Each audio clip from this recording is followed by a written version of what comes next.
ጤና ይስጥልን የከበረ ሰላምታችን በመላው ዓለም ሆናችሁ ቃል ስፖርት ዩቲዩብ ቻናላችንን ለምትከታተሉ አድማጮቻችን ሁሉ ድረስ ብለናል። ከናንተ ሆኖ ቃል ስፖርት ዩቲዩብ ቻናል ለዚህም ሰዓት ከሀገር ቤት እስከ ባህር ማዶ መርጠን ያሰናዳላችሁን ስፖርታዊ ጥንቅሮች በቅደም ተከተል ያጋራንሹ ቆይታ የምናደርግ ይሆናል። እስከ ፕሮግራማችን ፍጻሜ ቆዩ።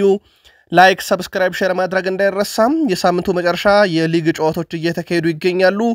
ምን እንጠብቅ? ከየስቴዲየሞቹ መደግፏቸው ክለቦች ዛሬ ጨዋታ የሚያደርጉ ከሆነ መልከታችሁን በሐሳብ መስጫ ሳጥናችን ላይ ላኩልን።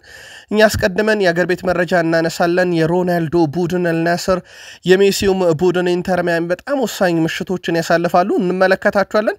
ከዛ ውጪም በጣሊያን የሚጠበቁ ትልልቅ መርሃ ግብሮች አሉ፣ የተያዙ መረጃዎችም አሉ። በስፔን ላሊጋም በመናገራቸው የመረጃ ሰዓታችን ውስጥም የሳምንቱን መጨረሻ የሊግ ጨዋታዎች ያያይዘን እናነሳለን። በቡድን ዜና ባርሴሎና ቤት ተጨማሪ ጥንቅሮችን ይዘናል። ከሪያል ማድሪድ ጋር በተያያዘ የቡድኑን ወሳኝና ቁልፍ ተጫዋች እናነሳለን። እንዳጠቃላይ በፈረንሳይ በጀርመንም እንደዚሁም ዳኞቿን ከምትቀጣው ሀገር ጋር አያይዘን መረጃዎች ስናደርሳችሁ አንዲት ሀገር ዜጎች በእግር ኳስ ለተቃውሞ ጠርተዋል። ለመሆኑ በሰላማዊ ዓለም እግር ኳስ እንዴት ተቃውሞ ተጠራበት? ተጨማሪ ጥንቅሮችን ይዘናል፣ ተቆዩናላችሁ። በፕሪሚየር ሊግ የመረጃ ሰዓታችን በርከት ያሉ ጥንቅሮች ይዘናል። በተለይም በፕሪሚየር ሊጉ አንዳንድ የሚጠበቁ ሁነቶች አሉ፣ እናነሳቸዋለን። ለየት ያለ ጥንቅር በተወዳጁ እንግሊዝ ፕሪሚየር ሊግ አስቀድመን እናነሳለን። ከዛ በቢግ ሲክስ የመረጃ ሰዓታችን የጋርዲዮላው ቡድን ማንቸስተር ሲቲ 10ኛ ሳምንቱን ባጠናቀቀ ፕሪሚየር ሊግ ላይ ለየት ያለ ቁጥር አላቸው። በእርግጥ 25ም ላይ በዚህ ቁጥር ላይ ቀዳሚ ሆኖ እናገኘዋለን። ለመሆኑ የጋርዲዮላን ቡድን ለየት የሚያደርገው ከሌሎቹ በምንድነው? ታደምጡታላችሁ። የእሳቸውን ቡድን ጥራት ከጨመሩ ተጫዋቾች አምስቱን እናነሳለን። ከዛ ውጪ የጋርዲዮላ ቡድን በጣም ወሳኝ የሆነ ፍልሚያ ከሊቨርፑል ሲያደርግ ያለፉት 5 ጨዋታ ግን ለሳቸው ቡድን ፈተና የበዛበት ነበር። ተጨማሪ ጥንቅር ይዘናል። ሲቲያን ትቆዩናላችሁ ሰፋ ያለ መረጃ ለመከታተል። የቼልሲው አሰልጣኝ ኤስታቪዮ አንድ ነገር ተቸግሯል እያሉ ነው። የተቸገረውን ነገር ይነግሩናል፣ እኛም እናጋራቸዋለን። ተጨማሪ ጥንቅር ይዘናል። ሞይሰስ ካይሴዶ የሚለው ነገር አለ። በአንድ ጉዳይ ላይ እሳቸውን በቂ መረጃ የላቸውም። ክርስቲያኖ ሮናልዶ ስለ ቼልሲ ተጫዋች የሚለን ነገር አለ። ብሔራዊ ግዳጅ እንደዚሁም ከቼልሲ ጋር በተያያዘ በጣም ወሳኝ የተባለ ጨዋታ ዛሬ ያላቸውና የቼልሲ አሰልጣኝ ማሬስካም የሻምፒዮንሺፕ ወይም የ21 ዓመት በታች ጨዋታ ሁሉ ለማየት ተገደዋል። በዚህ ጨዋታ ምክንያት እናነሳዋለን። ምክንያቱም ከሊቨርፑል ጋር በተያያዘ ወሳኝ ተጫዋቻቸው ከጉዳት ተመልሷል። አማካዩን ፍሎሪያን ቬርዝ እናነሳለን። በሳምንቱ ተጠባቂ ተጫዋች ሳላህ እንደዚሁም ደግሞ ዶሚኒክ ሶቦስላይን የተመለከተ ጥንቅር ይዘናል። ለየት ያለ መረጃ እናነሳለን። በተለይም ከሲቲ ጋር በሚደረገው ጨዋታ አያይዘን የሊቨርፑልን መረጃ እናጋራችኋለን። አርሰናል ከኦገስት ፕሪሚየር ሊጉ ከጀመረ ጊዜ አንስቶ 3 ተጫዋች ብቻ ናቸው ጎል ያስቆጠሩት። አርሰናል ላይ የተቆጠረበትን በእነኚህ ተጫዋቾች ብቻ ነው እንመለከተዋለን። አርሰናል ቤት የቡድኑ ወሳኝ ተጫዋች ዴክላን ራይስ እናነሳለን። የቀድሞ ዩናይትድም ኮከብ የሚለው ነገር አለ። አርሰናል በጣም ወሳኝ ነገር ገጥሞታል። ይሄ ነገር የሚፈታ አይመስልም እና ካልተፈታ አርሰናል ምን ይጠብቀዋል የሚለው እንነግራችኋለን። ከዛ ውጪ ከዛሬው ጨዋታ ጋር ያይዘው ማይክል አርቴታ ሰፋ ያለ ጋዜጣዊ መግለጫ ሰጥተው ነበር።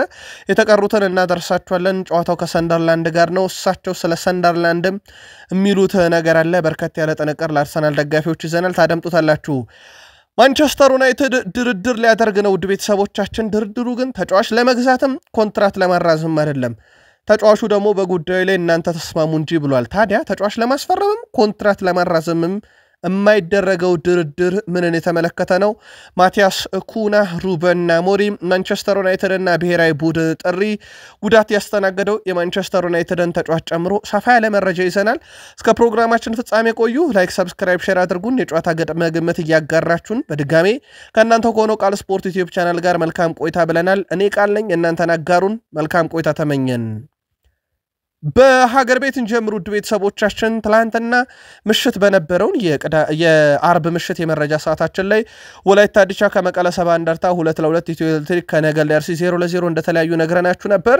ዛሬ ፕሪሚየር ሊጉ ይቀጥላል ውድ ቤተሰቦቻችን። ሐዋሳ ላይ ምድረገነት ሽረ ከሲዳማ ቡና፣ ድሬዳዋ ከተማ ከወልዋሎ ዓዲግራት ዩኒቨርሲቲ፣ አዲስ አበባ ስቴዲየም ላይ ባህር ዳር ከተማ ከቅዱስ ጊዮርጊስ፣ ኢትዮጵያ መድን ከአርባ ምንጭ ከተማ ጋር ጨዋታቸውን የሚያደርጉ ይሆናል። የኢትዮጵያ ፕሪሚየር ሊግ 5ኛ ሳምንት መርሃ ግብሮች ናቸው። ፕሪሚየር ሊጉም እሁድም ይቀጥላል። ሐዋሳ ከተማ ከኢትዮጵያ ንግድ ባንክ፣ መቻል ከፋሲል ከነማ ሐዋሳ ላይ፣ አዳማ ከተማ ከኢትዮጵያ ቡና፣ ሸገር ከተማ ከሀዲያ ሆሳዕና ደግሞ አዲስ አበባ ስቴዲየም ላይ ጨዋታቸውን የሚያደርጉ ይሆናል። የሳውዲ ፕሮ ሊግ ጨዋታ ዛሬ በርከት ያሉ ጨዋታዎችን ሲያስተናግድ በተለይም አንደኛው ተጠባቂ ጨዋታ አዳጊው ኒዮም ከአልናስር ጋር የሚያደርጉት ጨዋታ በትልቁ ይጠበቃል። ሌላኛው ተጠባቂ ጨዋታ አልኢትሃድ ከአል አህሊ የሚያደርጉትም ጨዋታ ዛሬ በሳውዲ ሊግ ይጠበቃል። በተለይም አልናስር የሚያደርገው ጨዋታ ዛሬ የሚጠበቅበት ምክንያት ትላንትና አልተውን ተጋጣሚውን 5-2 አሸንፎ ነጥቡን ከአልናስር ጋር አስተካክሎታል 21 ሆኗል። ስለዚህ አልናስር የነበረውን የነጥብ ልዩነት ለማስጠበቅ የግድ ጨዋታውን ማሸነፍ አለበት። አልሂላልም ድል ማድረጉን ተከትሎ ነጥቡ 20 ደርሷልና ከአልናስር ያለው ነጥብ ልዩነት ወደ 1 ዝቅ ብሏል። ስለዚህ የክርስቲያኖ ሮናልዶ ቡድን አልናስር ዛሬ ወሳኝ ጨዋታ ነው። ኒዮምን እስካላሸነፈ ድረስ የነጥብ ልዩነቱ በዚሁ ነው የሚቀጥልበትና በዘንድሮ ውድድር ዓመት ዋንጫ ለማንሳት በሚደረገው ጥረት ላይ በጣም ወሳኙ ጨዋታ ነው። ሮናልዶ ባለፈው ሳምንት አርፏል። ዛሬ ወደ ቡድኑ ይመለሳል። ጆ ፍሌክስ እና ሳዲዮ ማኔ በወጥ ብቃታቸው ላይ ነው የሚገኙት። ቅድመ ግምቶች ሁሉ ወደ አልናስር ያደሉ ናቸው። በአሜሪካ ሜጀር ሊግ ሶከርም የጥሎ ማለፍ ጨዋታዎች ይደረጋሉ። ኢንተር ማያሚ ከናሽቬሊ ጋር የሚያደርጉት ጨዋታ ይጠበቃል። የመጀመሪያ ዙር ጨዋታ ኢንተር ማያሚ 3-1 አሸነፈው። ሁለተኛ ዙር ጨዋታ ናሽቬሊ 2-1 ማሸነፉን ተከትሎ ዛሬ ለሶስተኛ ጊዜ ይፋለማሉ። ከሌሊቱ 10 ሰዓት ነው በነገራችን ላይ ጨዋታው የሚደረገው። ለኢትዮጵያ የሚመች አይነት ሰዓት አይደለም፣ ሊነጋጋ ሲል ማለት ነው። ለእሁድ አጥቢያ ከሌሊቱ 10 ሰዓት ሲል ነው የሚደረገው። በአሜሪካ ሜጀር ሊግ ሶከር የጥሎ ማለፍ ጨዋታ በድምር ውጤት ሳይሆን ያሸነፈ ነው የሚያልፈው።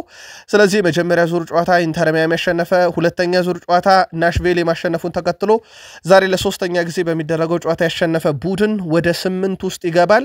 የአሜሪካ ሜጀር ሊግ ሶከር በአመቱ አሸናፊው የሚታወቀው በጥሎ ማለፍ እንደሆነ ይታወቃል። ስለዚህ ዋንጫውን ለማንሳት በሚደረገው ጥረት ላይ የሊዮኔል አንድሬስ ሜሲ ኢንተር ማያሚ ደግሞ ዛሬ ወሳኙን ጨዋታ ከሌሊቱ 10 ሰዓት ጀምሮ የሚያከናውን ይሆናል። ወደ አውሮፓ እንመለስ ውድ ቤተሰቦቻችን። ትላንትና በስፔን ላሊጋ አንድ ጨዋታ ተመለከትን። ዛሬና እሁድም ቀጥለው ይካሄዳሉ። ትላንትና በስፔን ላሊጋ ኤልቼ ከሪያል ሶሴዳድ ያደረጉት ጨዋታ 1-1 በሆናቸው ውጤት ተጠናቋል። ሮድሪጌዝ 57ኛው ደቂቃ ላይ ኤልቼን መሪ ያደረገ። በሪያል ሶሴዳድ በኩል ልማደኛው ኦያ ርዛባል 89ኛው ደቂቃ ላይ ግብ አስቆጥሮ አቻ አድርጓቸው ጨዋታው 1-1 በሆነ አቻ ውጤት እንደዚሁ መጠናቀቅ ችሏል። የስፔን ላሊጋ መርሃ ግብሮች ዛሬ ቀጥለው ይካሄዳሉ። በተለይም ተጠባቂ ጨዋታዎች አሉ። ዢሮና ከዲፖርቲቭ አላቬስ፣ ሴቪያ ከኦሳሱና፣ አትሌቲኮ ማድሪድ ከሌቫንቴ፣ ኤስፓኞል ከቪያሪያል ጨዋታቸውን የሚያደርጉ ይሆናል። ሪያል ማድሪድና ባርሴሎና ነገ ነው ጨዋታቸውን የሚያደርጉት። እኚህ ጨዋታዎች ዛሬ በስፔን ላሊጋ ቀጥለው የሚካሄዱ መርሃ ግብሮች ይሆናሉ ማለት ነው። ትላንትና እንደሚታወቀው በአዲሱ አድሰውት በመጡት ካምፕ ኑ ስቴዲየም ከ894 ቀን በኋላ ልምምድ እንዳደረጉ ይታወቃል። ባርሴሎናዎች ወደ 20,000 ደጋፊዎች እንደተገኙ ተረጋግጧል። በስቴዲየም ውስጥም እንግዲህ በርከት ያሉ ደጋፊዎች ሲገኙ እነ ሁዋን ላፖርታም ሰፋ ያለ መልእክታቸውን ያጋሩበት ነበረ።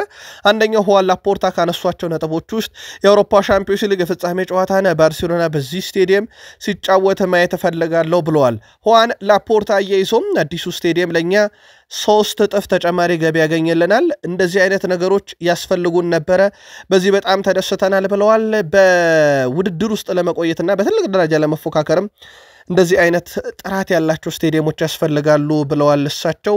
ሌላ ያነሱት ነጥብ እሳቸው ከላሚን ያማል ጋር በተያያዘ ነው።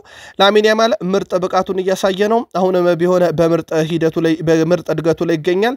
ምንም አይነት ችግር የለም እሱ ጋር ብለዋል። በሱ በኩል እንግዲህ ከሜዳ ውጭ ያለ ህይወቱ ከሰሞኑ ትልቅ ውዝግብ አጀንዳ እንደነበረ የሚዘነጋ አይደለም። ከላሚን ያማል ጋር በተያያዘ በነገራችን ላይ ወደ ቤተሰቦቻችን የስፔን ብሔራዊ ቡድን አሰልጣኝ ሉዊስ ዴ ላ ፎንቴ ጥሪ ያቀርበውለታል። ላሚን ያማልን ጠርተናል፣ ለቀጣይ ጨዋታ ያስፈልገናል፣ እሱ ለብሔራዊ ቡድኑ አስፈላጊ ነው ሲሉ ተደምጠዋል። ከባርሴሎና የቡድን ዜና ጋር በተያያዘ ደግሞ ኤሪክ ጋርሺያ የአፍንጫ መሰበር አደጋ አጋጥሞት እንደነበረ ይታወቃል። ስለዚህ በስፔሻል ማስክ ተመልሷል። ትላንትና ልምምድ ሲያደርግ ተመልክተነዋል። በእርግጥ ትላንትና እሱ ብቻ አይደለም፣ ሁዋን ጋርሺያም ልምምድ ሰርተዋል። ስለዚህ ወደ ሜዳ ይመለሳል ማለት ነው። በዚህ ሳምንት በሚደረግ ጨዋታ ለባርሴሎና ግልጋሎት እንደዚሁ ይሰጣል ተብሎ ይጠበቃል። ሃንሲ ፍሊክ ተጫዋቾቼ እንዴት መጫወትና መንቀሳቀስ እንዳለባቸው ለማስረዳት ብዙ ጫና ውስጥ አልገባም ብሏል። እሳቸው በተለይም ቡድኑ በጣም ጥራት ያለው ነው፣ በዚሁ አጫወቴ ግን ቀጥላለሁ ብሏል። እሳቸው ሃይላይን ኦፍሳይድ አጠባበቅ ግን በጣም የተነቃበት ይመስላል። ሰሞኑን ክለብ ብሩጅም እንደዚህ መንገድ አደጋ ፈጥሮባቸዋል። ኬሊያን ምባፔ ባለፈው ሳምንት ያስቆጠረባቸው ግብ ይታወቃልና ይህ ሰፊ ስፔስ ትተው የሚጫወቱት ነገር አሁን ላይ ግን ኦፍሳይዱ በደንብ እያጋለጣቸው የመጣ ይመስላል። እሳቸው ግን በዚሁ እንቀጥላለን ብለዋል። የሪያል ማድሪድ ተጫዋች አልቫሮ ካሪየርስ በዚህ ሲዝን ለሪያል ማድሪድ 982 ደቂቃዎችን መጫወት ችሏል። ዣቪ አሎንሶ በቀጣይ ጨዋታ ረፍት ይሰጠዋል ተብሎ ቢጠበቅም ግን በዚህ ሳምንት የመሆን እድሉ በጣም ዝቅተኛ ነው እየተባለ ነው። ምክንያቱም ኢንተርናሽናል ብሬክ ደግሞ ቀጥሎ አለባቸው። በነጥብ ልዩነቱ አሁን ከባርሴሎና ጋር ያላቸው ነጥብ ልዩነት 5 ነው። ስለዚህ በዚህ ሳለ ረፍት ይሰጡታል ተብሎ አይጠበቅም። ነጥባቸውን ለማስፋት ደግሞ ቀጣይ ጨዋታ ላይ በወጥነት መገኘት አለባቸው። ከኢንተርናሽናል ብሬክ በፊት ነው አሁን ቀጣይ ጨዋታ የሚያደርጉት በላሊጋ። የዣቪ አሎንሶ ቡድን በነገራችን ላይ በኦክቶበር ወር ባደረጓቸው ጨዋታ የቡድኑ ኮከብ ተጫዋች ተብሎ የተመረጠላቸው አርዳ ጉለር እንደነበረ ነግረናቸዋል። በቡድኑ ውስጥ ብዙ ጥራት ያላቸው ተጫዋቾች አሉ። አንደኛው አርዳ ጉለር አለ እንጂ አልቫሮ ካሬርስን በትልቁ የሚጠቀስ ነው። ለማንኛውም በርካታ ደቂቃዎችን በዣቪ አሎንሶ ቡድን ስር ካደረጉ ተጫዋቾች ይጠቀሳል። ትላንትና በጣሊያን ሴሪ አንድ መርሃ ግብር ተመለከትን። ፔዥያ ከክሮሜንሴ ያደረጉት ጨዋታ ነበረ። ክሮሜንሴ መጀመሪያ አካባቢ በጣም ጥሩ ነበረ ሴሪው ሲጀመር፣ አሁን ግን የወጥነት ጥያቄ ተነስቶበታል። ቱሬ 75ኛው ደቂቃ ላይ ብቸኛዋን የፔዥያን የማሸነፊያ ግብ በጨዋታው ላይ ማስቆጠር ችሏል። የጣሊያን ሴሪ መርሃ ግብሮች ዛሬም ቀጥለው ይካሄዳሉ። ሊሴ ከቬሮና፣ ኮሞ ከካግላሪ፣ ዩቬንቱስ ከቶሪኒዮ፣ ፓርማ ከሚላን ዛሬ የሚደረጉ መርሃ ግብሮች ናቸው። እነኛ 4 ጨዋታዎችን ዛሬ ካየን በኋላ እሁድ ይቀጥላል። የጣሊያን ሴሪኤ አታላንታን ከሪያል ሶሴዳድ ከሳሱሎ፣ ቦሎኛን ከናፖሊ፣ ጄኖዋን ከፊዮረንቲና፣ ሮማን ከዩዲኒዜ፣ ኢንተር ሚላንን ከላዚዮ የሚያገናኘው ጨዋታ ደግሞ የሳምንት ትልቅ ጨዋታ ነው። የደረጃ ሰንጠረዡ ላይ በርካታ ለውጦችን ሊያስከትሉ የሚችሉ ጨዋታዎችም በጣሊያን ሴሪ በ11ኛ ሳምንት ይጠበቃሉ። ፔዥያ ከክሮሜንሴ ግን ቀድሞ የተደረገ ጨዋታና በፔዥያ 1-0 አሸናፊነት የተጠናቀቀ ነው። ዘው ጣሊያን ቆይተን የሮማ አሰልጣኝ ጃን ፔሮ ጋስፔሬኒ የወሩ ምርጥ አሰልጣኝ ተብሎ እንደተመረጡ ወደ ጣሊያን አካባቢ መረጃዎች እየወጡ ነው።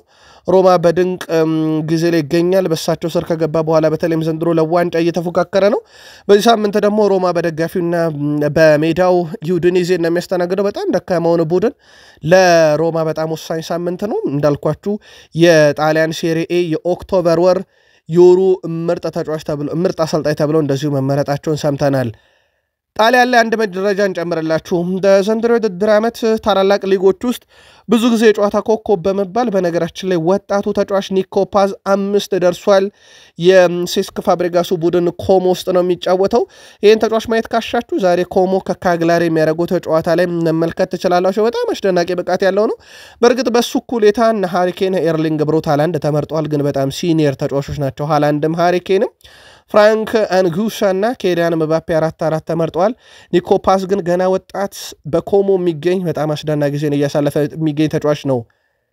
በጀርመን ቡንደስሊጋ ወርደር ብሬመን ከወልቭስበርግ ያደረጉት ጨዋታ ነበረ ትላንትና በ10ኛ ሳምንት የጀርመን ቡንደስሊጋ ጨዋታው በባለሜዳው ወርደር ብሬመን 2-1 አሸናፊነት ተጠናቋል። ግብ በማስቆጠር ግን መሪ የነበረው ወልቭስበርግ ነበረ። ስቫን በርግ 28ኛው ደቂቃ ላይ ያስቆጠራት ግብ መሪ ያደርጋቸው ነበረ።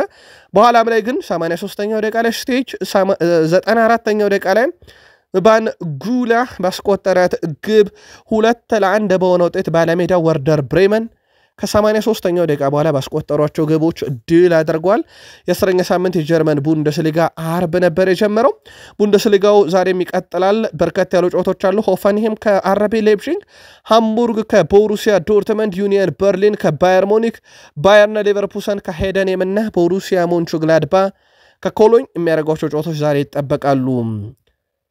የፍራንስ ሊጋ አርብ አንድ መርሃ ግብር ተደርጎ ነበረ። አዳጊው ፓሪስ ከሬኒስ ያደረጉት ጨዋታ ነበረ። አዳጊው ፓሪስ በጣም ተቸግሯል። ትላንትና እንግዳው ቡድን ሬኒስ 81ኛው ደቂቃ ላይ ኢምቦሎ ባስቆጠራት ግብ 1-0 በሆነ ውጤት ድል አድርጓል። አዳጊው ፓሪስ የፓሪስ ሰን ዠርሜን ጋር የሚያደርጉት ጨዋታ ደርቢ ነው፣ ግን በጣም የተቸገረ ቡድን ሆኗል። ዛሬ የፍራንስ ሊጋ በ3 መርሃ ግብሮች እንደዚሁ ቀጥሎ የሚካሄድ ይሆናል። ኦሎምፒክ ማርሴይ ከስታድ ሬኒስ ምሽት 1 ሰዓት፣ ሊ ሃቨር ከናንትስ ምሽት 3 ሰዓት፣ ሞናኮ ከሌንስ ምሽት 5 ሰዓት ከ5 ደቂቃ ሲል የሚደረጉ መርሃ ግብሮች ናቸው። ስለዚህ ፍራንስ ሊጋ መርሃ ግብሮች ዛሬ ይቀጥላሉ። እሁድም የፍራንስ ሊጋ በርከት ያሉ መርሃ ግብሮች ቀጥለው ይካሄዳሉ። እዛው ፈረንሳይ ላይ እንቆይና የሞሮኮ ብሔራዊ ቡድን አሰልጣኝ ስለ አሽራፍ ሐኪሚ ሐሳባቸውን አጋርተዋል። የፓሪሰን ጀርሜኑ ተጫዋች አሽራፍ ሐኪሚ በአውሮፓ ሻምፒዮንስ ሊግ በሉዊስ ዲያዝ በተሰራበት ጥፋት ለ2 ወር በጉዳት ከሜዳ እንደራቀ ይታወቃል። የሞሮኮ አሰልጣኝ ግን ሐኪሚ በሜዳ ላይም ሆነ ከሜዳ ውጪ ለአፍሪካ ዋንጫ ከኛ ጋር ይሆናል፣ በፍጥነት መልሶ ማገገም የሚችል ከሆነ ተጫዋቹ እናያለን፣ ካልሆነም ግን ከቡድኑ ጋር መሆኑ ብቻ በቂ ነው፣ እሱን የምናጫውትበት 100% ዝግጁ ሲሆንልን ብቻ ነው ሲሉ ተደምጧል። ስለዚህ አሽራፍ ሐኪሚ በቀጣይነት የሞሮኮ ብሔራዊ ቡድን ለአፍሪካ ዋንጫ እንደሚቀላቀል እሳቸው ማረጋገጫ ሰጥተዋል። ምናልባት ከጉዳዩ ጋር በተያያዘም ፓሪስ ሰን ዠርሜኖች ምን አይነት ምላሽ ይሰጣሉ የሚለው በትልቁ ይጠበቃል። ተጫዋቹ እንግዲህ በፍጥነት እንዲያገግም ጉዳት ያደረሰበት ሉዊስ ዲያዝም ከሰሞኑ ሲመኝለት፣ የኢንተር ሚላኑ ተጫዋች ላውታሮ ማርቲኔዝ በአውሮፓ ሻምፒዮንስ ሊግ ግብ ካስቆጠረ በኋላ ሐኪሚን በደስታ አገላለጽ እንዳሰበው ይታወቃል። ከሰሞኑ የአንድ ሊግ ዳኞች አነጋጋሪ ነበሩ። በስፖርታዊ ውድድር ላይ የቱርክ ሊግ ዳኞች ናቸው። የቱርክ ፍርድ ቤት 17 የእግር ኳስ ዳኞችን በሕግ ቁጥጥር ስር እንዲውሉ ትዕዛዝ አስተላልፏል። ፍርድ ቤቱ 17 ዳኞችን ጨምሮ 21 ግለሰቦች በሕግ ቁጥጥር ስር ያዋለው ከጨዋታ ማጭበርበር ጋር መሆኑ ተረጋግጧል። በቅርቡ በሀገሪቱ ፕሮፌሽናል ሊጎች የሚዳኙ በርካታ ዳኞች በስፖርት ውድድር ላይ መሳተፋቸው ተገልጾ ነበረ። የቱርክ እግር ኳስ ፌዴሬሽንም በስፖርት ውድድር የተሳተፉ 149 ዳኞችን ከስራ ማገዱን አስታውቆ ነበረ። አሁን ላይ ለእስር ከተዳረጉ ግለሰቦች መካከል የሊግ ክለብ ፕሬዚዳንትና የቀድሞ የክለብ ባለቤት እንደሚገኙበት ተረጋግጧል። የቱርክ እግር ኳስ ፌዴሬሽን ፕሬዚዳንት ኢብራሂም ሃሾማን ጉሉ ሁነቱን ሞራላዊ ቀውስ ሲሉት ተደምጠዋል። በሀገሪቱ ሊግ ከሚገኙ 571 ዳኞች መካከል 371 የሚሆኑ ስፖርት ውድድር አካውንት እንዳላቸው ተረጋግጧል። የተረፉት 200 ዳኞች ናቸው ማለት ነው። እንደ አጠቃላይ ቱርክ ምድር ላይ በጣም አነጋጋሪ የሚባል ነገር ነው በቱርክ ውስጥ የተፈጠረው። እግር ኳስ ሰላማዊ ነው ይባላል። በርካታ ጸቦችንም በማብረድ ይታወቃል። እግር ኳስ እንደ አጠቃላይ ስፖርት ለሰላም የሚል መፈክርም አለው። አንጎላ ውስጥ ግን ስፖርት ለተቃውሞ ሰልፍ ዳርጓል። እንዲሁም ለአመፅም ጥሪ እየተደረገበት ነው። የአንጎላ ብሔራዊ ቡድን ከአርጀንቲና ብሔራዊ ቡድን ጋር የሚያደርጉት የወዳጅነት ጨዋታ ነው። ለዚህ ደግሞ ምክንያት የሆነው አንጎላ አርጀንቲናና ሊዮኔል ሜሲን ወደ ሀገሯ ለማምጣት ለአርጀንቲና 12 ሚሊዮን ዩሮ ትከፍላለች። ይሁን እንጂ ከፍተኛ ገንዘብ የሚያስወጣ የአንጎላ መንግስት ትልቅ ውሳኔ የሀገሪቱን ዜጎች አስቆጥቷል። ይህ አይነቱ ከፍተኛ ገንዘብ በሀገሪቱ ለእግር ኳስ እድገት ለመደገፍና አካዳሚዎችን ለማጠናከር መዋል አለበት ሲሉ የሀገሪቱ ዜጎች ተቃውሟቸውን አሰምተዋል። በአንጎላ የሚገኙ ዜጎች መብት ተሟጋቾች ቡድኖች በበኩላቸው ህዝቡ አድማ እንዲያረግም በመቀስቀስ ላይ ናቸው ተብሏል። ህዝቡ ቤቱ በመቀመጥ ተቃውሞን በመግለጽ ያለውን ተቃውሞ ማሳየት አለበት ብለዋል። እናም በስቴዲየም ባለስልጣናት ብቻ ተገኝተው ጨዋታውን ይከታተሉ ብለዋል። ለወዳጅነት ጨዋታ የሚዘጋጁ የስቴዲየም መግቢያ ትኬቶች ሊዮኔል አንድሬስ ሜሲ ይገኛል በሚል እንግዲህ ተሸጠው ይጠናቀቃሉ ተብሎ ቢጠበቅም ነገር ግን የሀገሪቱ ዜጎችና የመብት ተሟጋቾች ተቃውሞ አሰምተዋል። አፍሪካዊቷ ሀገር አንጎላ ግማሽ ያህል ዜጓ በድህነት አረንቋ ውስጥ የሚገኝ እንደሆነ ሲጠቆም ለሊዮኔል አንድሬስ ሜሲው ሀገር አርጀንቲና መታችሁ ከተጫወታችሁ በሚል 12 ሚሊዮን ይከፍላሉ። አርጀንቲናም ከሰሞኑ ለብሔራዊ ቡድኗ ጥሪ ስታደርግ ሊዮኔል አንድሬስ ሜሲ በዚህ ብሔራዊ ቡድን ውስጥ መካተቱ የሚታወቅ ነው። የዓለም ዋንጫ የዕጣ ድልድል 28 ቀናት ብቻ ቀርተውታል። በሀገር አሜሪካ የዕጣ ማውጣት ስነስርዓቱ ሲደረግ አንድ ሰው ለሰላም ላበረከቱት አስተዋጽኦ የሰላም ተሸላሚ ተብለው በዘርፉ ሽልማትም ሊያገኙ እንደማለት ነው። 28 ቀን ቀርቶታል። በነገራችን ላይ የዓለሙ ዋንጫን ካነሳን በዚሁ ከሀገራት ጋር የተያዘ የተወሰኑ መረጃዎችን እናደርሳችሁ። አርጀንቲና ከስፔን ብሔራዊ ቡድን ጋር ፋይናል የመያ ጨዋታቸውን ያደርጋሉ። እንደሚታወቀው አሜሪካ የኮፓ አሜሪካ አሸናፊ እንዲሁም ስፔን የአውሮፓ ዋንጫ አሸናፊ ናት። ስለዚህ ሁለቱም አህጉራቸው ላይ የተካሄዱ ውድድሮችን አሸናፊ ናቸው። ሁለቱ ደግሞ በቀጣይ የፍጻሜ ጨዋታቸውን የሚያደርጉት ሊዮኔል አንድሬስ ሜሲ የዓለም ዋንጫን ከፍ ባደረገበት የካታር ስቴዲየም ላይ ይሆናል ማለት ነው። ስለዚህ በዛው ስቴዲየም ላይ ሊዮኔል አንድሬስ ሜሲ ዳግም ዋንጫ ለማንሳት እሱ ባሳደገው ልጅ ላሚን ያማል ብሔራዊ ቡድን ስፔን ይፈተናል። ላሚን ያማል ከሊዮኔል አንድሬስ ሜሲ ስፔን ከአርጀንቲና ትልቁ ጨዋታ ይደረጋል።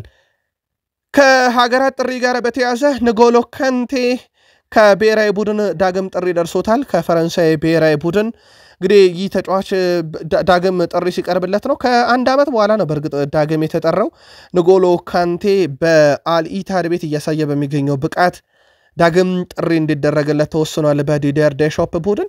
በዓለም ዋንጫ ላይ ግን ሀገሩን ይወክላል አይወክልም ሌላኛው ጥያቄ ነው። ምናልባት በፈረንሳይ ብሔራዊ ቡድን በኩል ንጎሎ ካንቴን ለመጨረሻ ጊዜ ልናየው እንችላለን የሚሉ መረጃዎች ቢወጡም ግን ወቅታዊ ብቃቱ ዳግም በብሔራዊ ቡድን እንዲገኝ አድርጎታል። ውድ የቃል ስፖርት ዩቲዩብ ቻናል ቤተሰቦቻችን ከእናንተ ሆኖ ቃል ስፖርት ዩቲዩብ ቻናል ለዚህ ሰዓት መርጠን ያሰናዳላችሁን ስፖርታዊ ጥንቅሮች በቀደም ተከተል እያጋራናችሁ እንገኛለን። የሊግ ጨዋታዎች እየተደረጉ ነው። ቀድመ ግምታችሁን አጋሩን። ከዛ በተጨማሪ ግን የቃል ስፖርት ዩቲዩብ ቻናል ዜናዎችን በከፊልም ይሁን ሙሉ ለሙሉ በአዲስ በተከፈቱ የዩቲዩብ ገጽ ላይ የምትለጥፉ ዩቲዩብ ጉዳዩን አሳውቆናል። እንግዲህ ማመልከቻ ያላክ ነው ወይም ሪፖርት ያላደረግንባችሁ ቻናላችሁ እንዳይዘጋ ብቻ ነው። ነገር ግን ድርጊቱ የሚደገም ከሆነና ዩቲዩብ ዳግም ሪፖርት የሚያደርግልን ከሆነ ጉዳዩን እኛም ይህንን ጉዳይ እርምጃ እንደምንወስድበት በዚሁ አጋጣሚ ለማሳሰብ እንወዳለን። በፕሪሚየር ሊግ የመረጃ ሰዓታችን አርጀንቲናዊው የዓለም ዋንጫ አሸናፊ ኤሚሊያኖ ማርቲኔዝ በአስቶን ቪላ አምበልነቱን ተነጥቋል የሚሉ መረጃዎች እየወጡ ነው። ምክንያቱ ከአቋም ጋር በተያያዘ ነው ቢባልም ግን ከጀርባ በርካታ ጉዳዮች አሉ የሚሉ መረጃዎችን ዘሰን ይዞ እየወጣ ነው። ኤሚሊያኖ ማርቲኔዝ የዓለም ዋንጫ አሸናፊ የኮፓ አሜሪካ አሸናፊ ከአርጀንቲና ብሔራዊ ቡድን ጋር ድንቅ ጊዜን ያሳለፈ በክረምቱ ዩናይትድን ሊቀላቀልም ከጫፍ ደርሶ የነበረ ግብ ጠባቂ እንደነበረ ይታወቃል። በወልቭስ በኩል ዘንድሮ ስለመትረፋቸው በርካቶች ጥያቄ ያላቸው ኦፕታ ግን አይሆንም እያለ ነው። ኦፕታ በዘንድሮ የውድድር ዓመት በ10 ጨዋታ 8 ተሸንፎ 2 ጨዋታ ብቻቸው ወጥቶ 2 ነጥብ ያለው ወልቭስ ምን ሲደረግ ብሏል። በታሪክ ማንቸስተር ሲቲ፣ ሰንደርላንድ፣ ሼፊልድ ዩናይትድ፣ ኖርዊች ሲቲ እና ራሱ ሼፊልድ ዩናይትድ በሁለት አጋጣሚ ከፕሪሚየር ሊግ 10 ጨዋታ 2 እና 1 ነጥብ ሰብስበው አልተረፉም። ወልቭስም ዘንድሮ አይተርፍም እያለ ነው ኦፕታ። አዲስ አሰልጣኝ ለመሾም ጥረት ሲያደርጉ በዚህ ሳምንት ግን በ21 ዓመት በታች አሰልጣኛቸው ቼልሲን የሚፋለሙ ይሆናል። በቪላ ቤት እስከ 2030 ድረስ የሚያቆይ ውል የነበረው ሮጀርስ አሁን ላይ ውሉን ለተጨማሪ 1 ዓመት ለማደስ ከክለቡ ጋር ከስምነት ደርሰዋል። ተጫዋቹ አዲስ ውልን ለ1 ዓመት ለማራዘም ያስፈለገው ደግሞ ተጨማሪ ደሞዝ ክፍያ እንዲደረግለት ነው ተብሏል። ይሄም በቀጣይ ተጫዋቹ ክለቡን እንዳይለቅ ለማድረግ የሚደረግ አንድ ጥረት አካል ነው ተብሏል። ቶትናምን ሊቀላቀል ተሙጪ በኖቲንግሃም ፎረስትን በኩል ይህ ነገር እንደተፈጠረ ይታወቃል። በሞርጋን ጊብስ ዋይት ላይ የሮጀርስን ጉዳይ ኦልሞስት ወደ ቼልሲ የሚያመራል ተብሎ ሲጠበቅ የነበረ ዝውውር እንደነበረ ይታወቃል። ለማንኛውም ተጫዋቹ በክረምት ወዴትም አልሄድም። ስለዚህ ተጨማሪ 1 ዓመት ዘንድሮ ያራዝምና ተጨማሪ ክፍያዎችን ያገኛል። ዛሬ በፕሪሚየር ሊጉ 12 ሰዓት ላይ ሲል 2 ጨዋታዎችን እናያለን። ሁለቱ ጨዋታዎች በጉጉት እንዲጠበቁ የሚያደርግበትን ምክንያት ግን እንንገራችሁ። የመጀመሪያው ዌስትሃም ከበርንሌይ የሚያደርጉት ጨዋታ ነው። ሁለቱ ክለቦች በነጥብ ልዩነት 3 ነው ያላቸው። በደረጃ ሰንጠረዡ 17ኛ እና 18ኛ ደረጃ ላይ የሚገኙት። ስለዚህ አጠገብ ለአጠገብ ሆኖ ነው የሚጫወቱት። ስለዚህ ጨዋታው የደረጃ ሰንጠረዥ ትልቅ ለውጥ ያመጣል። ሌላኛው ኤቨርተን ከፉልሃም የሚያደርጉት ጨዋታም በደረጃ ሰንጠረዡ 14ኛ እና 15ኛ ሆነው የሚያደርጉት ፍልሚያ ነው። ኤቨርተን በ12 ነጥብ 14ኛ፣ ፉልሃም በ11 ነጥብ 15ኛ ነው። ስለዚህ ኤቨርተን ካሸነፈ ደረጃ ሰንጠረዡ ላይ ከፉልሃም የሚርቅበት፣ ፉልሃም ካሸነፈ ከኤቨርተን ደረጃውን የሚነጥቅበት ነውና የዚህ ሳምንት ያው ጨዋታዎች ለየት የሚያደርጋቸው በደረጃ ሰንጠረዡ አጠገብ ላጠገብ ያሉ ክለቦች ሲፋለሙ ዛሬ 12 ሰዓት ላይ ሁለቱም ጨዋታዎች አጠገብ ላጠገብ ባሉ ክለቦች መካከል በደረጃ ሰንጠረዥ የሚደረግ ፍልሚያ ነው። የጋርዲዮላው ቡድን ማንቸስተር ሲቲ ፕሪሚየር ሊጉ 10ኛ ሳምንት ላይ ሲደርስ በታሪካቸው የመጀመሪያው ቡድን ሆነዋል። 20 ጎሎችን በክፍት ጨዋታ አስቆጥረዋል፣ ያለምንም የቆመ ኳስ ማለት ነው። ማንቸስተር ሲቲ በዚህ ውድድር ዓመት በሊጉ ከቆመ ኳስ ምንም ጎል ያላስቆጠረ ብቸኛው የፕሪሚየር ሊግ ቡድን ሲሆን እንዳጠቃላይ ያስቆጠሯቸው 20 ጎሎችም በክፍት ጨዋታ የተቆጠሩ ናቸው። እንዴት ያለ አስደናቂ ቁጥር ነው እሳቸው ግን ጋርዲዮላ የለም እኛም ብለው አንዳንድ ክለብ ስም ጠቅሰውም የቆመ ኳስ መጠቀም አለብን እያሉ ይገኛሉ ቡድናቸው በርግጥ 25 ከገባ በኋላ ራሱ ለቆመ ኳስ አለርጂክ ነው ማለት ይቻላል በክፍት ጨዋታ ብቻ ነው ግብ የሚያስቆጥረው ቡድኑን የኳስ ፖሴስ የማድረግ ብቃትና ተከላካይን በፖሴሽን ብቻ ጥሶ የማለፍን አቅም የሚያሳይ ነው ለአብነት ያክል ከኮርናና ከቅጣት ምት ውጪ 53 ግቦችን በ25 በማስቆጠር ቀዳሚ ነው ቀጥሎ ሊቨርፑል 43 ግቦችን ከቆመ ኳስ ውጪ በማስቆጠር ሁለተኛ በርንማውዝ በ34 ሶስተኛ አርሰናል በ33 አራተኛ ብሬንትፎርድ በ32 አምስተኛ ተቀምጧል ስለዚህ እንደ አጠቃላይ በአመቱም ሲቲ የተሻለ ቡድን ነው ከክፍት ጨዋታ በርካታ ግብ በማስቆጠር በዚህ የጋርዲዮላ ቡድን ውስጥ ኤርሊንግ ብሮት ሃላንድ 142 ግቦችን አስቆጥሮላቸዋል በነገራችን ላይ ፔፕ ጋርዲዮላ 1000 ጭኛ ጨዋታቸውን እሁድ ከሊቨርፑል ጋር ሲያደርጉ እሳቸው ባሰለጠኗቸው 999 ጨዋታ የሜሲን ያክል ግብ ያስቆጠረላቸው የለም 211 ግብ አስቆጥሮላቸዋል ሃላንድ ሁለተኛው ሰው ነው 145 ግብ አስቆጥሮላቸዋል ከዛ ኩናጌሮ 124 ራሂም ስተርሊንግ 120 ፊል ፎደን 104 ግቦችን ለሳቸው ቡድን ለ999 ጨዋታ አብዛኛው ስኬት ምንጭ ናቸው ማለት ይቻላል ጋርዲዮላ ያሸነፏቸው ዋንጫዎች ራሱ በርከት ያሉ ናቸው በዚህ ጊዜያት ውስጥ በባርሴሎና በባየር ሙኒክ በሲቲ ቤት ያላቸው የእግር ኳስ ህይወት ቀላል የሚባል አይደለም እንዳጠቃላይ 1000ኛ ጨዋታቸውን የፊታችን እሁድ እንደሚያደርጉ ይታወቃል ከዶርትመንድ ጋር በነበራቸው ጨዋታና ድል ባደረጉበት ጨዋታ ላይ ከዶርትመንዱ የማል ተጫዋች ፓስካል ግሮስን ጋር ረዘም ያለ ውይይት ሲያደርጉ ነበር መሃል ሜዳ ላይ ያውም ከተቃራኒ ቡድን ተጫዋች ጋር ያሁላ ደቂቃ ሲያወሩ መነጋገር የነበረም ያው የታክቲክ ጉዳይ የሰጡት ነው የሚሉት እንጣኔዎች ሲቀርቡ ነበር ትላንት እሳቸውን በጋዜጣዊ መግለጫ ላይ ምንም አላልኩትም ፓስካልን የማዕዘን ምት ዝም ብሎ አይመታም ብዬ ታክቲካዊ መመሪያዎችን ብቻ ነው የሰጠሁት ብለዋል እሳቸው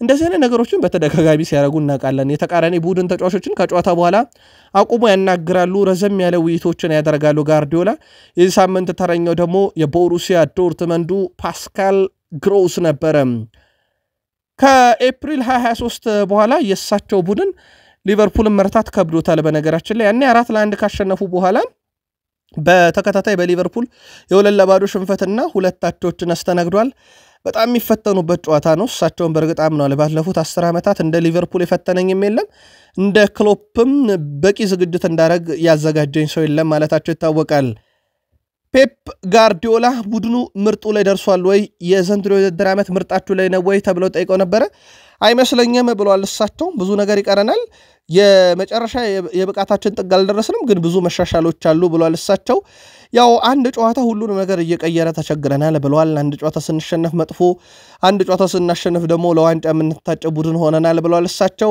ነገር ግን አሁን የወጥነት ጥያቄ የሚነሳበት ቡድን አይደለም ነገር ግን ጥንቅቅ ያለ ቡድን አይደለም ብለዋል እሳቸው በዚህ ሳምንት በማረገው ጨዋታ ላይ ደግሞ ትልቅ ነገር ይጠብቀኛል በተለይም ከሊቨርፑል ብለዋል እሳቸው ያው መጥፎ ዜና እንዳይፈጠር ፈልጋለሁ ብለዋል ይሄም ጨዋታውን ድል ማድረግ ነው የምንፈልገው ብለዋል በተለይም ለዜና የሚሆን ነገር እንዲፈጠር አልፈለገም ብለዋል በእሳቸው የአሰልጣኝነት ዘመናቸው ባርሴሎና ባየር ሙኒክን ጨምሮ በሲቲ ቤት በነበራቸው የአሰልጣኝነት ዘመን ሁሉ ደስተኛ መሆናቸውንም እንደዚሁ ተናግረዋል ኤርሊንግ ብሮት ሃላንድ ደግሞ የፊት መስመር ፊት አውራሪያቸው በርካታ ግብ አስቆጣሪው በአውሮፓም ዙሪያ ለሀገሩም ለሲቲም ዘንድሮ በርካታ ግብ አስቆጣሪ ነው በነገራችን ላይ ኤርሊንግ ብሮት ሃላንድ ከተጫወተው ጨዋታ በላይ የግብ አስተዋጽኦ ያለ የምድራችን ተጫዋች ነው 393 ጨዋታዎችን አድርጓል በእግር ኳስ ህይወቱ ከዚሁ 330 ግቦች አስቆጥሮበት 64 አሲስት ነኝን ሁለት ቁጥሮች ብናደማምራቸው 394 ይደርሳል ስለዚህ ከተጫወተው ጨዋታ በላይ የግብ አስተዋጽኦ ያለው ወይም በአንድ ጨዋታ በአማካኝ አንድ የግብ አስተዋጽኦ የሚያበረክት አይነት ተጫዋች እንደሆነ ማሳያ ነው በዚህም ሳምንት ይጠበቃል ኤርሊንግ ብሮት ሃላንድ በአውሮፓ ሻምፒዮንስ ሊግ ግብ አስቆጥሯል ባለፈው ሳምንትም ግብ አስቆጥሯል በተከታታይ ግብ እያስቆጠረ ነው የቡድኑ ወሳኝነቱ ጥያቄ የለም ዘንድሮ ስንት ግብ ላይ ደርሳል የሚለው ነው የውድድር ዓመቱ ገና 1/4ኛው ላይ ነን የምንገኘው ሃላንድ ግን 13 የፕሪሚየር ሊግ ግብ እንዳለው ይታወቃል የቼልሲው አሰልጣኝ ኤስታቪዮ እየለመደ ነው ወይ ተብለው ተጠይቀው ነበር ቼልሲንስ ለምዶ ነበር ብርዱን ቅዝቃዜውን አልለመደውም ብለዋል አሁን ደግሞ በጣም ቀዝቃዛው ጊዜ ዲሴምበር ጃንዋሪ እያለ ይቀጥላል ያኔ እንዴት ሊሆን ነው ተጫዋቹ የሚለው ነገር በርካቶችን እንግዲህ ጥያቄ እንዲያነሱ አድርጓል እሳቸው ግን ተጫዋቹ ቼልሲን ከመልመድ በላይ የከበደው ነገር ቢኖር የእንግሊዝን አየር ቅዝቃዜውን መልመድ ነው ብለዋል። እስካሁን ጥሩ የሚባል ጊዜን እያሳለፈ ነው። በ9 ጨዋታ 6 ጎል አለው። ገና ወጣት ተጫዋች ነው። በብራዚላዊ ተጫዋች ሆኖ በርካታ ሪካርዶችን በፕሪሚየር ሊግ እየሰባበረ ነው። በእድሜ ትንሹ ተጫዋች በፕሪሚየር ሊግ አሲስት ያደረገ ብራዚላዊ፣ በእድሜ ትንሹ ቻምፒዮንስ ሊግ ላይ ገቢ ያስቆጠረ አሲስት ያደረገ የሚሉ በርካታ ቁጥሮችን እያስመዘገበ ነው። አስደናቂ ውድድር ዓመት እያሳለፈ ነው። በርካቶችም ሞድስ ሲያቀርቡለት የቋሚነት ጥያቄ አንስተው ነበረ። ተጫዋቹ በቋሚነት መጀመር አለበት በሚል ያው ማሬስካም በተጫዋቹ በኩል ቀስ በቀስ ወደ ሙሉ ቋሚ ተጫዋችነት በፕሪሚየር ሊጉ ይመጣል እያሉ ነው። በእርግጥ የተጀመረባቸውም ጨዋታዎች አሉ፣ ግን በተወሰኑ ጨዋታዎች ላይ ከተጠባባቂ ወንበርም ሲነሳ ነበረ። ሞይሰስ ካይሴዶ በጣም ድንቅ ስራዎችን እየሰራ እንገኛለን። አሁን ላይ በጣም ጥሩ ስሜት እየተሰማኝ ነው። በፕሪሲዝን በጣም አጭር ጊዜ ነው ያሳለፍነው በዓለም ዋንጫ በክለቦች ዓለም ዋንጫ ላይ ስለቆየን፣ ነገር ግን ጥሩ ጅማሮ አለን። ጥሩ ስራዎችን እየሰራ ነው። ሁሉም ሰው ደስተኛ ነው አሁን ባለው ሂደት። አንድ ላረጋግጥላችሁ የምፈልገው ነገር ግን ዘንድሮ ዓላማችን ሁሉ ዋንጫ ማሳካት ነው። ቼልሲ ትልቅ ክለብ ነው። ትልቅ ክለብ ደግሞ ሁሉ ጊዜም ትልቅ ዋንጫዎችን ማንሳት አለበት። ለዚህ ደግሞ ደረጃ በደረጃ ማድረግ የሚጠበቅብን ነገሮች አሉ። በአራት ውድድሮች እየተሳተፍን ነው። ረጅም ጊዜ አለ። ስለዚህ በዚሁ መንገድ መቀጠል አለብን። ነገሮች ቀስ በቀስ መስመር ይዛሉ እያለ ይገኛል። ያው ቼልሲ በአራቱም ውድድር አለ። ፕሪሚየር ሊግ፣ ካራባኦ ካፕ፣ ኤፍ ኤ ካፕ፣ በአውሮፓ ሻምፒዮንስ ሊግ ይሳተፋል። ግን የአውሮፓ ሻምፒዮንስ ሊግ ጨዋታ ላይ በተለይም ከሰሞኑም ከካራባክ ጋር በነበረው ጨዋታ በጣለው ነጥብ ምክንያት የአውሮፓ ሻምፒዮንስ ሊግን በቀጥታ 8 ውስጥ ገብቶ የማለፍ ነገር ጥያቄ ምልክት ውስጥ ወድቆበታል። ምናልባት በጥሎ ማለፍም ማለፍ ይቻላል፣ ግን ውድድሩ በጣም ከባድ እንደሆነ ይታወቃል። በዛ መንገድ ማለፉ ማሬስካ ስለ ሮሚዮ ላቪያ የማውቀው ነገር የለም ብሏል። እሳቸውም በተለይም የተጫዋቹ ተደጋጋሚ ጉዳት ብዙ ያሰለቻቸው ነው የሚመስለው። መጣ ሲባል ቶሎ የሚጎዳው ተጫዋች ነው። በእርግጥ በየክለቦቹ እንደዚህ ያሉ የቼልሲ ሮሚዮ ላቪያ ነው ማለት ይቻላል በድፍረት። እናንተ የምትደግፉት ክለብ ውስጥ በጉዳት ያሰለቻችሁ ተጫዋች ማን ነው? ልታጋሩን ትችላላችሁ። ላቪያ ምርጥ ነው ሲጫወት፣ ግን ወዲያው ነው የሚጎዳው። እሳቸው አሁን ለጊዜው አላውቅም ብለዋል። ክርስቲያኖ ሮናልዶም ከቼልሲ አንድ ተጫዋች ጋር በተያዘም ሐሳቡን አጋርቷል። በአርጀንቲና ጎል ካስቆጠረ በኋላ የኔን የክርስቲያኖ ሮናልዶን ማለቱን ነው የደስታ አገላለጽ እንዳይጠቀም ይናገሩታል። ይህ ደግሞ ልክ አይደለም፣ እንግዳ ነገር ይመስለኛል። ምክንያቱም እሱ ልጅ ነው፣ የወደደውን ማድረግ አለበት ብሏል። የሚያወራው ስለ አሌሃንድሮ ጋርናቾ ነው። ጨዋታን በነፃነትና በፈለገው መንገድ እንዲጫወት መፍቀድ አለበት። እኔ አንድ የፖርቱጋል ተጫዋች ሜሲን እንዲጠላ አንድም ቀን ነግሬው አላቅም። ሜሲን መውደድ ግለሰባዊ ነው። ነገር ግን አንድ ተጫዋች የሜሲን ደስታ በፖርቱጋል ብሔራዊ ቡድን ውስጥ መግለጽ ይችላል። አርጀንቲና ውስጥ ግን አሌሃንድሮ ጋርናቾ የኔን ደስታ እንዲገልጽ እየተፈቀደለት አይደለም፣ ተገቢ አይደለም ብሏል ሮናልዶ። በብሔራዊ ቡድን ደረጃ ማርክ ኩኮሪያ ለስፔን ብሔራዊ ቡድን፣ ማሎ ጉስቶ ለፈረንሳይ ብሔራዊ ቡድን፣ ፌሊፔ ሄርገንሰን ለዴንማርክ ብሔራዊ ቡድን፣ አችፖንግ ጆርጅ እና ጊተንስ ለእንግሊዝ ከ21 ዓመት በታች ብሔራዊ ቡድን፣ ማርክ ጉዌ በስፔን ከ21 ዓመት በታች ቡድን፣ እነ ኤስታቪዮ ዊሊያን እንዲሁም እነ ፔድሮም በብራዚል ብሔራዊ ቡድን ጭምር ጥሪ ተደርጎላቸዋል። በፖርቱጋል እና በብራዚል ብሔራዊ ቡድን ጥሪ ተደርጎላቸዋል። እንዳጠቃላይ በርካታ ያሉ የቼልሲ ተጫዋቾች ሀገራቸውን ይወክላሉ ተብሎ ይጠበቃል። በቼልሲ በኩል እንግዲህ በጉጉት የሚጠብቁት የሀገራት ጨዋታ ይሆናል ማለት ነው። ምክንያቱም ከዋክብቶቻቸው ሀገር ወክለው ስለሚጫወቱ ከጉዳት ነፃ ሆነውላቸው እንዲመለስ በስስት የሚያዩት ሳምንት ይሆናል። ቼልሲ ቤትነን ሴስክ ፋብሬጋስ በቼልሲ ተጫውቷል። የወቅቱ አሰልጣኝ አንቶኒዮ ኮንቴ ናቸው። በርካታ ቪዲዮዎችን ያሳየን ነበረ። በተለይም ጨዋታዎችን አናላይዝ የሚያደርግበት መንገድ ይለያል። በርካታ ፎርሜሽኖችን ይዞ ይመጣል። እያንዳንዱን ያሳየናል። በታክቲክ ደረጃ በሱን ያክል ልክ የረቀቀ አሰልጣኝ አልገጠመኝም ብሏል በቼልሲ ህይወቱ። እናም ቼልሲ እንደሱ አይነት አሰልጣኝ በማግኘቱ እድለኛ ነበር፣ እኛም በወቅቱ በጣም እድለኛ ነበርን ብሏል። በጨዋታ ላይ እንግዲህ በአምስት ተከላካይ መከላከል፣ በተለይም የሳቸው ቡድን ካስታወሳችሁ በ3-4-3 የሚጫወት ቡድን ነበረው። በ3-4-3 ይጫወት እንጂ በአምስት ተከላካይ የሚከላከል በአምስት አጥቂ የሚጫወት ቡድን ነበራቸው። ቡድኑ ሲያጠቃ 5 ናቸው፣ ሲከላከሉ 5 ናቸው። ቡድኑ ባላንስ የሚያደርግ ነበር። እነ ሞይሰስ ደግሞ የዚህ ቡድን ዘዋሪ ነበሩ በዛ ደረጃ ላይ። ሴስክ ፋብሬጋስ ግን በቼልሲ አሰልጣኝነት ውስጥ በኔ ሰዓት በጣም ምርጡ ሰው አንቶኒዮ ኮንቴ ነበር ብሏል። የእናንተ የምንጊዜም የቼልሲ ምርጡ አሰልጣኝ ማን ነው? አጋሩን።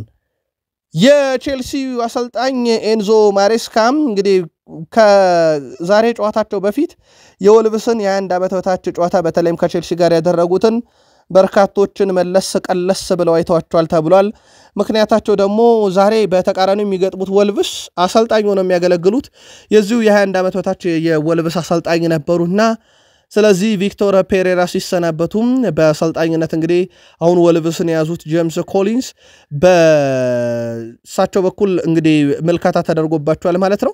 ዛሬ ቼልሲ ከሌሊቱ 5 ሰዓት ነው ጨዋታ የሚያደርገው። ባልተጠበቀ ሰዓት የሚደረግ ጨዋታ ነው። ምናልባት ወልቭስ ተነሳሽነት የሚያገኙበት አጋጣሚ ሊሆን ስለሚችል ለዛም ይመስላል ማሬስካም ጨዋታውን መለስ ብለው ያዩት። ስለዚህ በዚህ ዓመት የነበረና የካቻምና ወልቭስ ከ21 ዓመት በታች ከቼልሲ 21 ዓመት በታች ጨዋታ በስፋት ቼልሲ ቤት ሰሞኑን ሲኮመኮም ነበር ተብሏል። ቼልሲ ከወልቭስ ዛሬ ምሽት 5 ሰዓት በስታንፎርድ ብሪጅ ጨዋታቸውን ያደርጋሉ። ቼልሲ በዘንድሮ የውድድር ዓመት ካደረጋቸው አጠቃላይ 16 ጨዋታዎች ውስጥ በ9 ድል ያለው በ3 አቻ በ4 የተሸነፈ በወልቭስ በኩል ባደረጓቸው ያለፉት 13 ጨዋታ 2 ድል ብቻ ያላቸው 2 አቻ 9 ጨዋታ ሽንፈት የገጠመው በቼልሲ በኩል የመጨረሻ 5 ጨዋታ 3ቱ ድል አንድ ሽንፈት አንድ አቻ ያጠናቀቁበት በወልቭስ በኩል ያለፉት 5 ጨዋታ በ4 ተሸንፎ በአንድ ጨዋታ ብቻ አቻ የወጡበት ነው። በርስ በርስ ግንኙነት 42 ጊዜ ቼልሲ ረቷል። በ5 ያንሳል ወልቭስ 42 ጊዜ ብቻ ነው ቼልሲን የረታው። 30 ጊዜ አቻ ወጥቷል። የመጨረሻ 4 ግንኙነታቸውን ነጥለን ከተመለከትን ቼልሲ 3ቱን ረቷል። 4-1 3-1 6-2 ወልቭስ አንዴ ነው በመጨረሻ 4 ጨዋታ ቼልሲን ያሸነፈው 4-2 ነው። ዛሬም ቅድመ ግምቶች ሁሉ ወደ ሰማዮቹ ወደ ዓለም ሻምፒዮኖቹ ቼልሲ ያደላ ነው። ቅድመ ግምታችሁን ግን ልታጋሩን ትችላላችሁ። በሊቨርፑል በኩል አሌክሳንደር አይሳክ በጉዳት የለም ነበር። አሁን ግን ከጉዳት አገግሞ ትላንትና ከዋናው ቡድን ጋር መደበኛ ልምምዱን አከናውኗል። ስለዚህ ነገ በሚደረገው የኢትሃዱ የሲቲ ፍልሚያ የቡድን አካል እንደሚሆን ተረጋግጧል ማለት ነው። ይሄ ለቡድኑ በጣም ወሳኝ የሚባል ነው። ከሰሞኑ ደግሞ ጥሩ መሻሻልን ያሳየው ፍሎሪያን ቬርዝም ይጠቀሳል። በሻምፒዮንስ ሊግ ፍሎሪያን ቬርዝ በብዙ ነገሮች ቀዳሚ ነው። በነገራችን ላይ በርካታ የግብ ዕድሎችን በአውሮፓ ሻምፒዮንስ ሊግ በመፍጠር 16 ቀዳሚ፣ በርከት ያሉ ኤክስፔክትድ አሲስቶችን ያደረገ ወይም አሲስት መሆን የሚችሉ ኳሶችን ለአጥቂዎች ያቀበለ ግን ያልተቆጠሩለትም አሉ። እዚህ ውስጥ 2.1 በጨዋታ በአማካይ ያለው ይሄ ቀዳሚ ያደርገዋል። በአውሮፓ ሻምፒዮንስ ሊግ ባሳየው ቁጥር ትልቅ የግብ ዕድሎችን በመፍጠር 4፣ ይሄም ቀዳሚ ነው። በዚህ ሁሉ ቁጥሮች ቀዳሚ ሆኗል። ስለዚህ ፍሎሪያን ቬርዝ ከሞላ ጎደል የመላመድ ሂደቱን በጥሩ ሁኔታ እያጠናቀቀ የመጣ ይመስላል። ምናልባት ያ በባየርን ሊቨርፑልን የምናውቀው ግብ የሚያስቆጥር አሲስት የሚያደርገው ተጫዋች የሚለው በቀጣይ ይጠበቃል። ግን በተጽዕኖ ፈጣሪነት ደረጃ ቁጥሮቹ አሁንም ተጽዕኖ ፈጣሪ መሆኑን እያሳዩ ይገኛሉ። ሳላ በእንግሊዝ ፕሪሚየር ሊግ ጨዋታ ማንቸስተር ሲቲ ላይ 15 የግብ ተሳትፎ አለው። 9 ግብ 6 አሲስት ነው። ይሄም በእንግሊዝ ፕሪሚየር ሊግ ታሪክ ማንቸስተር ሲቲ ላይ ይሄ ሁሉ የግብ አስተዋጽኦ ያለው አንድ ተጫዋች በተናጠል የለም። ሳላ ሲሆን ግን ይቻላል። ሳላ በኢትሃድ ከማንቸስተር ሲቲ ጋር ባረጋቸው ያለፉት 6 ጨዋታም ቢሆን በሁሉም የጎል ተሳትፎን አድርጓል። ይህ ኮከብ ተጫዋች 4 ጎሎችን እዚህ ሜዳ ላይ ሲያስቆጥር 3 አሲስት አለው። ስለዚህ ለሲቲ ጨዋታ ሊቨርፑልን እንደ ቡድን መግጠም ፈተና እንደሆነ ራሳቸው አምኗል ፔፕ ጋርዲዮላ። እንደ ተጫዋች ደግሞ ሳላ በጣም ይፈትናቸዋል። በወቅታዊ ብቃት ሳላ ጥያቄ የሚነሳበት ተጫዋች ነው። ግን ደግሞ በማድሪድ ጨዋታና ድል ባደረጉበት የአስቶን ቪላ ጨዋታ ላይ የነበረው ተነሳሽነት ብቃት በጣም የተለየ ነበር። ስለዚህ ሲቲ ከባድ ተጋጣሚ፣ ከባድ አጥቂ ይፋለማል። ያውን በርካታ የግብ አስተዋጽኦ በታሪክ ሲቲ ላይ ያለው ተጫዋችን ሳላህን ነው በተቃራኒ የሚገጥሙት። በያዝነው የውድድር ዓመት ዶሚኒክ ሴፖዥ ላይ የወሩ ምርጥ ተጫዋች ለሁለተኛ ጊዜ ነው ያሸነፈው። በነገራችን ላይ ያው ለየት ያለ ሴፕቴምበር ወር ነው ኬዛ ነበር የተመረጠው። ያው ብዙ የማይጫወተው ግን የተወሰኑ እድሎችን አግኝቶ ለወሩ ምርጥነትን በቅቶ ነበር። ኦገስት ሲዝኑ ሲጀመር ሴቦዥ ላይ አሁን 3ኛው ወር ላይም ሴቦዥ ላይ ሆኗል።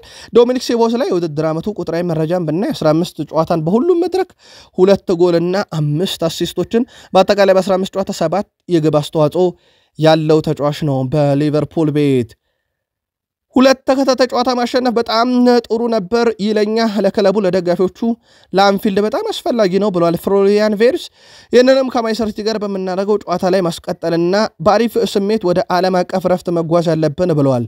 ሊቨርፑል ከተቀላቀልኩ ጊዜ ጀምሮ በአንፊልድ ከሪያል ማድሪድ ጋር የነበረው ድባብ ይለያል ብሏል።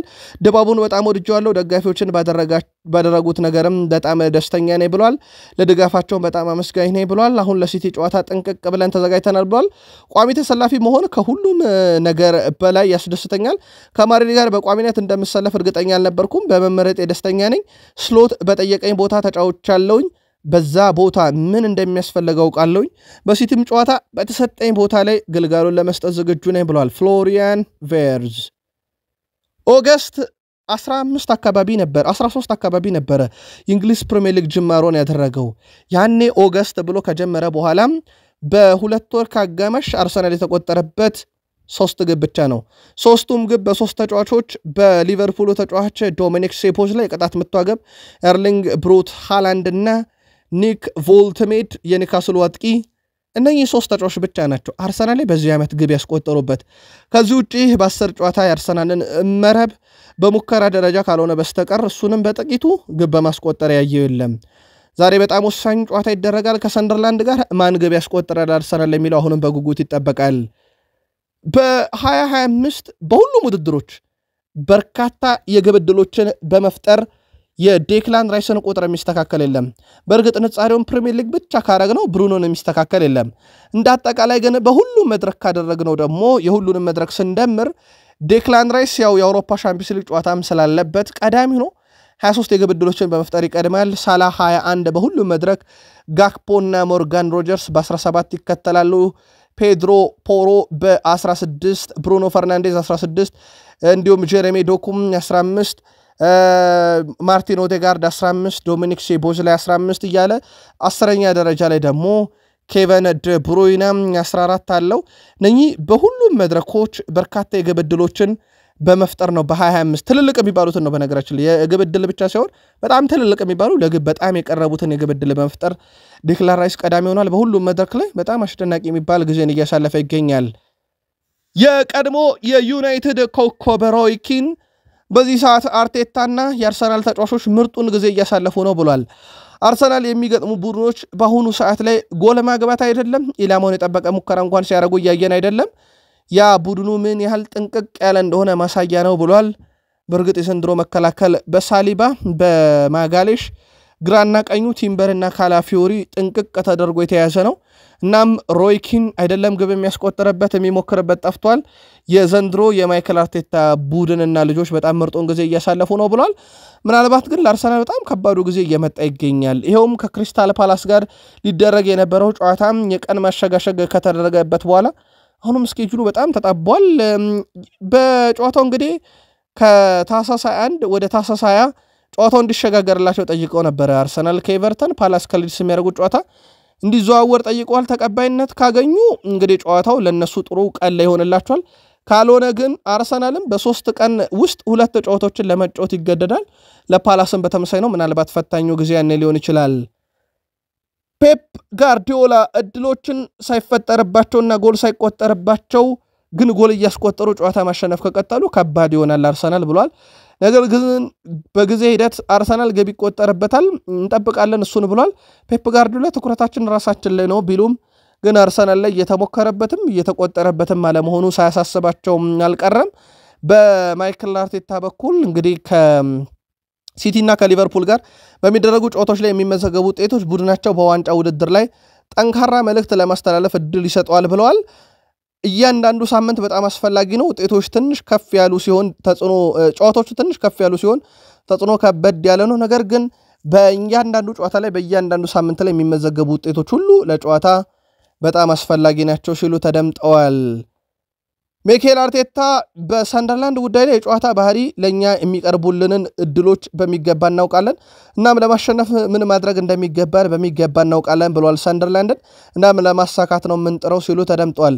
እንቅስቃሴዎቻቸውን ስመለከት ነበር ምን ያህል የተደራጀ እንደሆነ አይቻለው። የመላመድ ችሎታቸውና ከፍተኛ ሞራል ያለው ሲስተም ይከተላሉ። በሊጉ ባሉበትም ደረጃ ብዙ አልተገረምኩም በሰንደርላንድ አሁን ያላቸው ቦታ ሙሉ ለሙሉ ይገባቸዋል ያሉት ማይክል አርቴታ ለኛ ጠንካራ ተጋጣሚ መሆናቸው ግን አይሸሸገም ብሏል ማይክል አርቴታ። ማይክል አርቴታ እንግዲህ አርሰናል እንዴት እንደተሻሻለም ተጠይቀው ነበር። በሁሉም ነገር ተሻሽለናል። በተለይም ቡድኑ ከሳምንት ሳምንት ጨዋታዎችን በማሸነፍ ሂደት ላይ ተሻሽለናል። ጨዋታ አቀራረባችንም እየተሻሻለ መጥቷል። የዛሬውንም ጨዋታ በጥሩ መንገድ ተዘጋጅተናል፣ ድል እናደርገዋለን ብለዋል። ዛሬ ምሽት ስታዲየም ኦፍ ላይት ከምሽቱ 2:30 ጀምሮ ነው ጨዋታው የሚደረገው። ሰንደርላንድ ከአርሰናል ዛሬ ምሽት 2:30 ሲል ይጀምራል ጨዋታው። በሰንደርላንድ በኩል ባለፉት ባደረጓቸው 11 ጨዋታ 5 ድል 4 አቻ 2 ሽንፈት፣ በአርሰናል በኩል ባደረጓቸው የመጨረሻ 16 ጨዋታ 14 ድል 1 አቻ 1 ሽንፈት ገጥሟቸዋል። በሰንደርላንድ በኩል ባለፉት 5 ጨዋታ 3 ድል 1 አቻ 1 ሽንፈት፣ በሰንደርላንድ በኩል 3 ድል 1 አቻ 1 ሽንፈት። በአርሰናል በኩል ያለፉት 5 ጨዋታ 5ቱን በድል የተጠናቀቁ ናቸው። በእርስ በርስ ግንኙነት አርሰናል 63 ጊዜ ሰንደርላንድን ረቷል፣ 48 ጊዜ አቻ 41 ጊዜ ደግሞ ባቻ ውጤት አጠናቋል። የመጨረሻ 5 የእርስ በርስ ግንኙነቶቹን አርሰናል 3ቱን 4-1 2-0 5-1 ሲረታ 1 ጊዜ 0-0 በሆናቸው ውጤት ተጠናቋል። ዳግም ወደ ፕሪሚየር ሊጉ ሰንደርላንድ ከ9 ዓመት አካባቢ በኋላ ካደገ በኋላ ዛሬ ከአርሰናል ጋር ለመጀመሪያ ጊዜ ሲፋለሙ ግራኒት ዣካ የቀድሞ ክለቡን አርሰናልን በተቃራኒ ሆኖ ይገጥማል። አርሰናል ጨዋታውን ድል የሚያደርግ ከሆነ ከሲቲም ከሊቨርፑልም ያለውን የነጥብ ልዩነት ሰፋ ማድረግ የሚችልበት ሰፊ ድል አለው። ማንቸስተር ዩናይትድ ድርድር ያደርጋል፣ ለማስፈረምም ኮንትራት ለማራዘምም አይደለም። ማንቸስተር ዩናይትድ ብሪያን ቤሞ የአፍሪካ ዋንጫ ጉዞ ዙሪያ ነው የካሜሮን እግር ኳስ ፌዴሬሽን ጋር ውይይት የሚያደርጉት። ብሪያን ቤሞ በቀጣይ ማንቸስተር ዩናይትድን በመልቀቅ ለአፍሪካ ዋንጫ ወደ ሀገሩ እንደሚያመራ ይጠበቃል። ማንቸስተር ዩናይትድ አሁን ላይ ብሪያን ቤሞ ወደ ሀገሩ ዘግይቶ እንዲያመራ ካሜሩንን ለመጠየቅ ማቀዳቸው ተረጋግጧል። ማንቸስተር ዩናይትዶች ቤሞ የበርንማውዝና ስቶን ቪላን ጨዋታ ተጫውቶ ወደ ሀገሩ እንዲያቀናም ጥያቄ እንደሚያቀርቡ ነው የተረጋገጠው።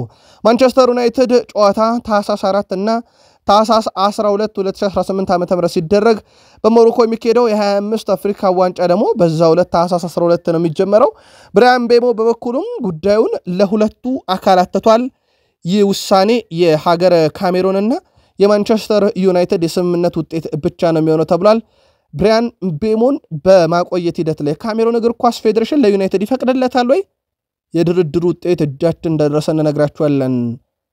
ማቲያስ ኩንሃ ብቸኛ ፍላጎቴ ማንቸስተር ዩናይትድን ወደ ቀደመ ክብሩ መመለስ ነው ብሏል። ይህን ደግሞ በማድረግ ሂደት ላይ የተቻለኝን ሁሉ አደርጋለሁ ብሏል። እንግዲህ በጨዋታ እንቅስቃሴ ላይ በጣም አስደናቂ የሚባል ጊዜን እያሳለፈ ይገኛል። ተጫዋቹ በፕሪሚየር ሊጉ ግብ አስቆጥሯል። ግን ያ ብቻ አይደለም። በጨዋታ እንቅስቃሴው በጣም ታጋይ የተባለ በርካቶች እንደውም ከካንቶና ከነሩኒ በኋላ ከሜዳ የሚታገል በጣም ሲሪየስ ጀብደኛ የሆነ ተጫዋችን በዩናይትድ እያየን ነው ብለው እያወደሱት መወድስም እየቀረበለት ነው። ኩናን ብቸኛ ፍላጎት ዩናይትድን ወደ ቀደመ ቦታው መመለስ ነው ብሏል። በብሔራዊ ቡድን ደረጃ ጥሪ ደርሶታል፣ ለሀገሩን ያገለግላል።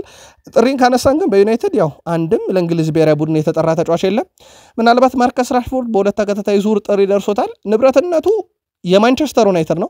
በውሰት ነው ባርሴሎና የሚገኘው። ምናልባት እንደ ጥሪ ከተጠቀሰ የራሽፈርድ ብቻ ነው።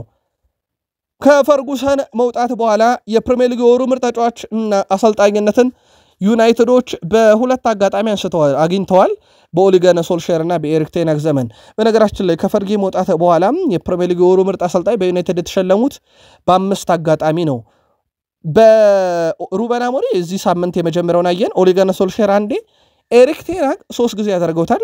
ከፈርጊ በኋላ ቀዳሚ አሰልጣኝ ያደርጋቸዋል። ያንን በማድረግ ረገድ 3 ጊዜ በማሸነፍ ከዛ ውጭ ግን ትላንት ምሽት እንደነገርኳችሁ በእሳቸው ቡድን ውስጥ በኤሪክ ቴን ሃግ ውስጥ ከማጓየር ጋር 1 ጊዜ የወሩ ምርጥ አብረው ተብለዋል። ኦሊ ጉናር ሶልሼር ከማርከስ ራሽፎርድ ጋር ተብለዋል። ይህንን አጋጣሚ ሰር አሌክሳንደር ሻክማን ፈርጉሰን በሁለት አጋጣሚ ልናገኛቸው እንችላለን። ከሩኒም ከስኮልስም ከሩኒም እንደዚሁም ከክርስቲያኖ ሮናልዶ አግኝተናቸዋል። ሩበን አሞሪም በመጀመሪያ ዙራቸው ነው ከብሪያን ቤሞ ጋር ይህንን ማሳካት የቻሉት። የማንቸስተር ዩናይትዱ ተጫዋች ኮቢ ሜይኖ ጉዳት አጋጥሞታል። ሊቻ ማርቲኔዝም ከስብስብ ውጪ ነው። ከማንቸስተር ዩናይትድ ጋር በተያዘ ስብስባቸው ይፋ ሲደረግ ኮቢ ሜይኖ እና ሌሳንድሮ ማርቲኔዝ ከስብስብ ውጪ ተደርገዋል።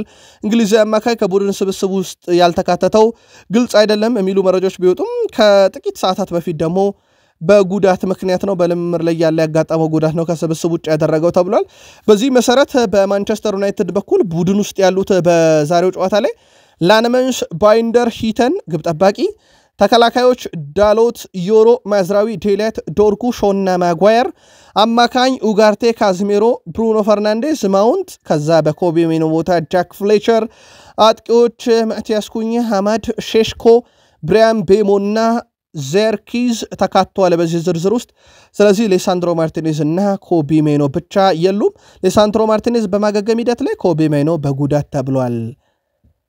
ማንቸስተር ዩናይትዶች ቶትንሃምን ለመጨረሻ ጊዜ ድል ያደረጉት ኦክቶበር 22 ካስታወሳችሁ ክርስቲያኖ ሮናልዶ እንዴት አልገባም ብሎ ብስጭት ብሎ ጨዋታው ሳይጠናቀቅ ወደ መልበሻ ክፍል የገባበት የኤሪክ ቴን ሃግ ቡድን 2-0 ሲረታ ፍሬድና ብሩኖ ፈርናንዴዝ ግብ ያስቆጠሩበት በጨዋታው እንደ አንቶኒ ጄደን ሳንቾ ማርከስ ራሽፎርድ ያሉ በቋሚ አሰላለፍ ውስጥ የነበሩ እንዳልኳችሁ ክርስቲያኖ ሮናልዶ ካሁን ተቀይሬ ገባው ብሎ ሲጠብቅ ነገር ግን ኤሪክ ቴን ሃግ የመጨረሻ ቅያሬያቸውን ሲያደርጉ እሱ ደግሞ ጥሎ ወደ መልበሻ ክፍል ያመራበት ከዛ በኋላ ሌላ አብዮት የተከሰተበትና ከማንቸስተር ዩናይትድ ለቆ ወደ አልናስር ያቀናበት ሁነት የተፈጠረበትም እንደነበረ ይታወቃል። ለማንኛውም በአለፉት ጥቂት ጨዋታዎች ውስጥ 2 ጊዜ አቻ ሲወጡ 5 ጊዜ ደግሞ በቶትናም ዩናይትድ ተረቷል። ዛሬስ ምላሽ ሰጥበታል የሚለው ይጠበቃል። በሁለቱ በኩል አምና ዩናይትድ 15ኛ ቶትናም 17ኛ ሆኖ ነበር ያጠናቀቁት ውድ ቤተሰቦቻችን። ዘንድሮ ግን ያ ታሪክ ሆኗል። ሁለቱ ክለቦች ጨዋታቸውን ሲያደርጉ ከሁሉም ክለቦች ቀድሞ ነው ጨዋታ የሚያደርጉትና ቶትናም ካሸነፈ ነጥቡን 20 ያደርሳል። ስለዚህ በጊዜያዊነት ሁለተኛ ደረጃን መረከብ ይችላል። ዩናይትድም ካሸነፈ ነጥቡን 20 ያደርሳል። ስለዚህ በጊዜያዊነት ሁለተኛነትን መረከብ ይችላል። ስለዚህ አምና ላለመውረድ ባለው የደረጃ ሰንጠረዥ አካባቢ ሲታገሉና ሲተራማመሱ የነበሩት ማንቸስተር ዩናይትድ እና ቶትናም ዘንድሮ ለሁለተኛ ለመጫወት በአመቱ የፕሪሚየር ሊግ 11ኛ ሳምንት ላይ ተገናኝተዋል። ሁለቱ ቡድኖች በጣም አስደናቂ የሚባል ጊዜን እያሳለፉ ነው። ማንቸስተር ዩናይትድ እና ቶትንሃም ሁለተኛ ስፍራን ያገኛሉ የሚለው ይጠበቃል። በቶትንሃም ቡድን ውስጥ ግን አንድ ሰው እናንሳ። ጆዋ ፓሊኒያ 44 ታክሎችን በዚህ ዓመት በፕሪሚየር ሊጉ ፈጽሟል። ሁለተኛ ካለው በ12 ይልቃል። በጣም አስደናቂ ጊዜን እያሳለፈ ይገኛል በፕሪሚየር ሊጉ። ሌላኛው የቀድሞ የቡድን አጋሮች በተቃራኒ የሚፋለሙበት ጨዋታ ነው። ቤንያሚን ሼሽኮ በማንቸስተር ዩናይትድ ሆኖ እንደዚሁም ደግሞ ዣቪ ሲሞንስ በቶትናም ሆኖ በተቃራኒ የሚፋለሙበት ሳምንትም ነው። አሰልጣኙ ድንቅ ስራ እየሰራ ነው እያሉ ይገኛሉ። የቶትናም አሰልጣኝ ቶማስ ፍራንክ የቶትናም አለቃ ቶማስ ፍራንክ በጨዋታው ዙሪያ ጋዜጣዊ መግለጫ ሰጥተዋል። አሰልጣኙ በመግለጫቸው ወቅት አሰልጣኝ ሩበን አሞሪም ትልቅ ክብር እንዳላቸው ገልጿል። እኛ አሁን ላይ በግልጽ ዩናይትድ የራስ መተማመን እየመለሰ እንደሆነ መመልከት ይችላል። ይህ ደግሞ አሰልጣኝ ሩበን አሞሪምና ረዳቶቻቸው ድንቅ ስራ ሰርተዋል ብሏል። ያለፈው ዓመት ለነርሱ ብቻ ሳይሆን ለክለቡ በጣም አስቸጋሪ ነበር። አሁን ሁኔታዎች ተቀይረዋል በጽናት ብለዋል። አሰልጣኝ ሩበን አሞሪም የተለያየ የጨዋታ ስልት ነው የሚከተለው። ከዚህ በተጨማሪም ለእያንዳንዱ የተለየ ጨዋታ አቀራረብ አለው። ይሄንን በየጨዋታው ተመልክተናል ብለዋል።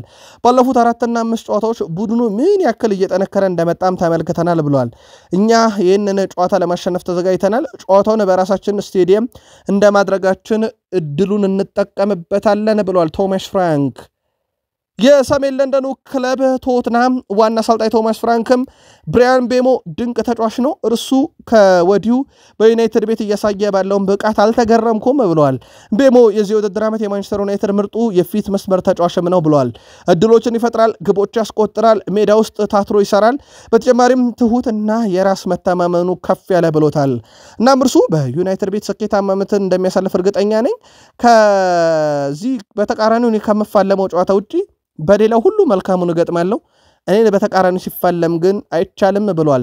አሰልጣኝ ቶማስ ፍራንክ አክሎም ጉዳት ላይ ቆዩት ደስቲን ኦዴጌና ክርስቲያን ሮሜሮ ለጨዋታው ዝግጁ መሆናቸውን ሲያነሱ፣ በተቃራኒው ጋና የመስመር አጥቂ ኩዱስ ጨዋታው የመድረሱ ነገር በጣም አጠራጣሪ ነው ሲሉ በጋዜጣዊ መግለጫቸው ላይ አውስተዋል። ቶትናም ከዩናይትድ ባለሜዳው ቶትናም ባለፉት ባደረጓቸው አጠቃላይ ወደ 17 የሚጠጉ ጨዋታዎች ላይ 8 ድል 5 አቻ 4 ሽንፈት። በዩናይትድ በኩል በዚህ ዓመት ባደረጓቸው አጠቃላይ ወደ 13 የሚጠጉ ጨዋታ 5 ድል 3 አቻ 3 ሽንፈት የገጠመው ቡድን ነው። ባለሜዳው ቶትናም በመጨረሻ 5 ጨዋታ 2 ድል ብቻ አለ፣ 2 ተሸንፎ አንዳቸው ወጥቷል። በቶትናም ሆትስፐርስ በኩል በማንቸስተር ዩናይትድ በኩል ደግሞ 3 ድል 1 አቻ 1 ሽንፈት ባለፉት 5 ጨዋታ ገጥሟቸዋል።